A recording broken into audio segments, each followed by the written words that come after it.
Um, yeah, I mean, it was really intense. I think really, really physical because I think we had like the longest rallies I played here. At the beginning, I had to adjust a little bit to the new rhythm because Simona was for sure playing a little bit slower than my opponents in previous rounds. And I'm pretty proud that I did that. And mentally, I was pretty strong. First question? Sorry. Iga, considering the opposition you had today, even though you had a match earlier in the week of 6-love, 6-1, considering the opposition you had today, was this your best match of the tournament? Ooh, I mean, it's hard to say. Well, it was the toughest one. Like, even though I was losing first sets, sometimes I still felt like I have a little bit more control over, how the match is, going. Today, I had to come back from some breaks as well. So I think like mentally it was the toughest one, and sometimes also coming back in that tiebreaker. Yeah, I mean, just it cost me a lot of energy for sure. But I don't know if like tennis-wise it's the best one for sure. I think I would say it was the most like exciting one, and probably if I was watching it, it would be like the most exciting one. You said in your encore interview, you said in your encore interview that this was the first time when you played Simona, like you felt like you were the favorite or you were supposed to win. I'm just wondering where that sort of feeling comes from. Is it just the rankings, and how do you manage that sort of different sort of pressure? Even when we were playing on Australian Open, it was after I won Roland Garros, I still felt like I'm the underdog, So that was my second tournament after winning the Grand Slam. So basically, I still didn't feel like I'm like settled into the, top 10 or something, or top 20. But right now it's a little bit different, and I feel like I have much more experience that I can use. But also, on the other hand, with that comes expectations a little bit, so yeah, I felt like I'm not the underdog anymore, and I want to show something else and show what I learned. So that was like the different mindset that I had. I don't know if it was like easier to deal with it or not, honestly. I think it was a little bit harder, but I also have to get used to not being underdog, and I just felt like a huge difference because players like Simona or Angie or Caroline Wozniacki, who I played in Toronto, I mean, I always felt like I have nothing to lose, but this time it was a little bit different. I still have nothing to lose, but it's pretty hard to remember that all the time, You good? Congrats. Thanks. Since you've been playing a little bit differently this year with more aggression in your game, it seems like you really have a lot of freedom. Just wondered, does it make you happier to play this way? Yes, for sure. I mean, the matches I win more, so for sure that makes me happy. And sometimes the matches are a little bit easier than it would be if I would back out in some moments. I'm pretty glad that I'm also good at balancing the aggression and the control, because I think that's the most important thing in tennis, because really we are super strong and we can hit really hard, but we gotta choose the right moments. And earlier I didn't feel like I was choosing the right moments, but I think it also comes with a little bit of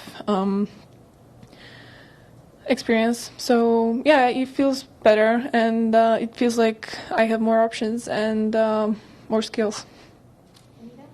Looks like you've got some battle wounds there.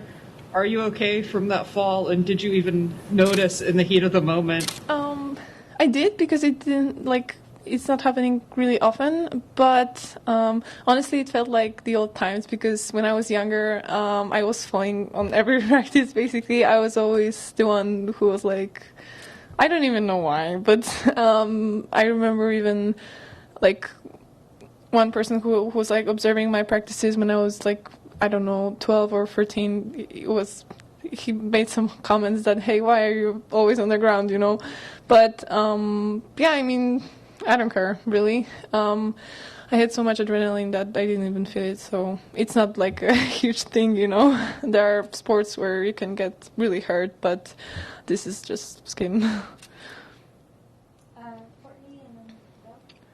Iga, how does this, setting aside the format that this tournament takes place in over 2 weeks, kind of, and Doha takes place over one, how different do these two tournaments feel and have, or had, or felt, I guess I should say? That's a great question. I mean, for sure in Doha, I felt like physically more tired after these matches, and I don't know, it was harder to recover for sure. But on the other hand, it was so nice to have rhythm and doing the same stuff every day. For sure, I was tired at the end, but I mean, every girl is gonna be if we played like a few matches in a row.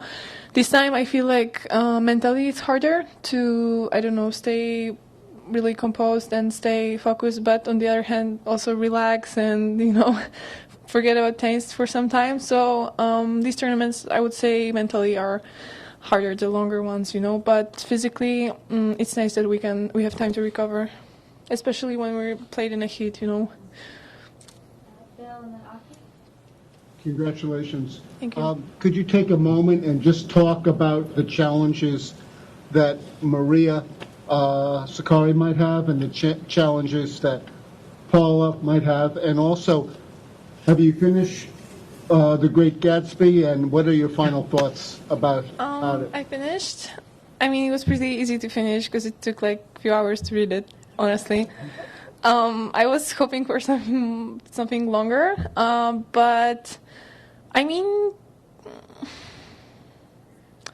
it was like easy to read, I would say. There wasn't like much depth to all the stuff that is going on. But on the other hand, when I read like that it's like describing the Americans after the war and the confusion they have, and I mean it made sense. But honestly, if I wouldn't read like the description and I don't know the opinions on the internet, I wouldn't even thought of it. I mean, I've read better books. But it's a classic, so I don't want to say anything bad. But it was interesting. It was easy to read, and it was fun.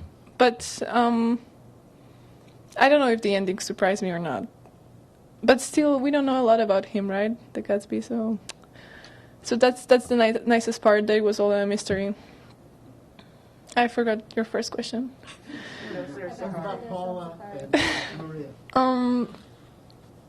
Okay, that's probably a more important question if we're in a tennis tournament. But I mean, I don't know what challenges are they gonna have, because I can only speak of myself and I don't know my challenges, because honestly, I don't know.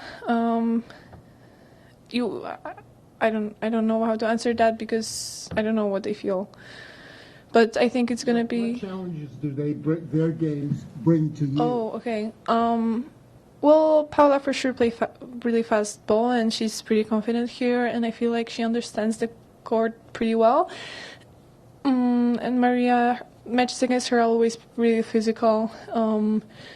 And I don't know how I'm going to use the experiences that I had in Doha against her in these conditions, because it's pretty different. But honestly, I tried not to think about that, because still we don't know who's going to win, and I have one day off, so I'm going to try to just relax, because, yeah, we need to rest. Congrats. Thank you. So days ago, you said that changing your coach is one of the biggest decision you made, and I read some your interview where you said that you prefer having a Polish coach, and you speak fluent English, and you travel many countries. So why do you still prefer to have Polish? Well, that's a hard question, because it's not like obvious for me. I was just thinking that it may be easier to communicate, and my whole team is from Poland, so it's pretty convenient, and there are no like cultural differences, and he also knows what happened after Roland Garros, and he understands the hype that was there, because I don't know if, I mean, it was pretty big in Poland, but I don't know if people from other countries really felt that hype, and I think it's easier for him to understand my situation because of that. And I think for having a coach from a different country, I mean, I think maybe I gotta get older for that and like have more experience. But I don't want to like change coaches honestly. So I hope it's gonna work out with Thomas for years. Yeah, but I guess I'm still pretty young, so I wanted to have like whole team from Poland. Last question, Danita.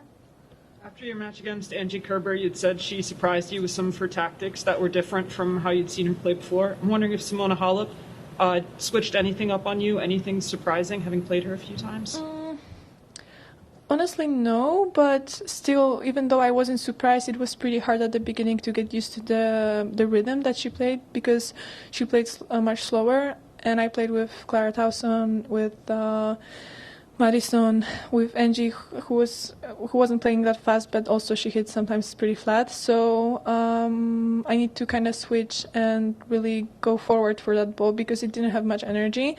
But I knew that. But still, when I was out there, it was pretty hard to change that.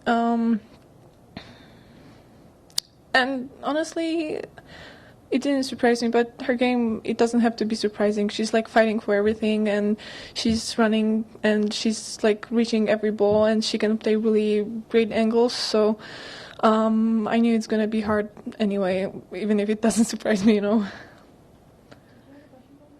Yeah, just if you look back to Rome, that was your first WTA 1000 final. Now this is obviously your third. Does it feel different? Like when you won the semifinal in Rome and you were going to go play the final, were you like, so excited I've made a big final, and you seem very composed right now. I don't remember, honestly, what I felt. Well, for sure, I don't know. This one feels different because I have kind of a streak. And honestly, like, I feel in Rome I was like more fresh. How was I in Rome? I already forgot. Was I stressed? This is your brain. But I tend to forget how I felt, so that's why I have her. Well, I don't remember. Sorry. Honestly, I don't remember. Okay. Text her on WhatsApp. Thank you. Thanks.